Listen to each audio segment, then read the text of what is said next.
नवी मुंबई कृषी उत्पन्न बाजार समितीमध्ये भाजीपाल्याचा तुटवडा निर्माण झालाय। आवक मोठ्या प्रमाणात घटली असून भाज्यांच्या दरांनी शतक पार केलंय। मार्केटमध्ये 160 ते 180 रुपये काही भाज्या प्रति किलोने मिळतात, तर किरकोळ मार्केटमध्ये 250 ते 280 रुपये किलो दरानं भाज्यांची विक्री केली जाते।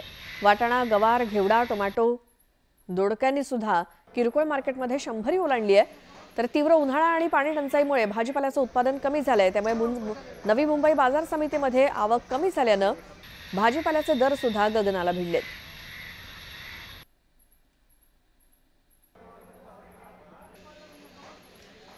भाजीपाल्याचे दर सध्या कडाडलेले आहेत, अगदी 100 पार केलेली आहे प्रत्येक भाज्यांच्या दरानं, कारण आवक घटली आहे। त्यात पाणी टंचाई आणि उष्णता यामुळे भाज्यांचं उत्पादन कमी झालंय आणि याचाच परिणाम भाज्यांच्या दरावरती झालाय।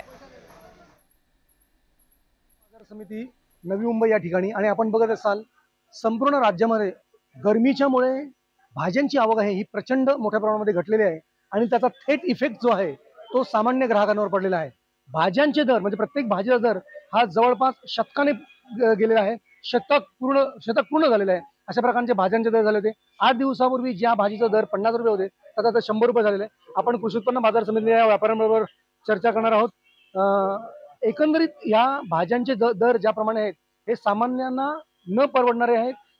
सामान्यांच्या आवाक्या बाहेरचे दर आहेत। आपण विचारणार आहोत क्या रेट है? भाजी बहुत महंगा है, क्या करें? कितना मतलब क्या? अभी जो भाजी का दर 50 रुपये पहले 5 दिन में था, अभी क्या इफेक्ट? अभी कम से कम 70 रुपये 80 रुपये किलो है।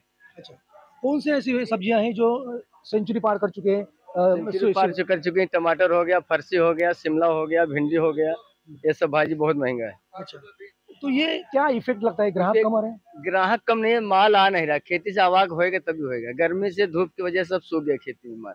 तो ये जो सेंचुरी मारी है ये सब्जियां हैं सब, या फिर जो भी भाव बढ़े हैं, क्या लगता है आपको ये 5 दिन पहले आराम नॉर्मल थे? हाँ, थोड़ा 1 हफ्ता 10 दिन पहले थोड़ा कम था। एक भाजी कम हो जाएगा कैसे होगा?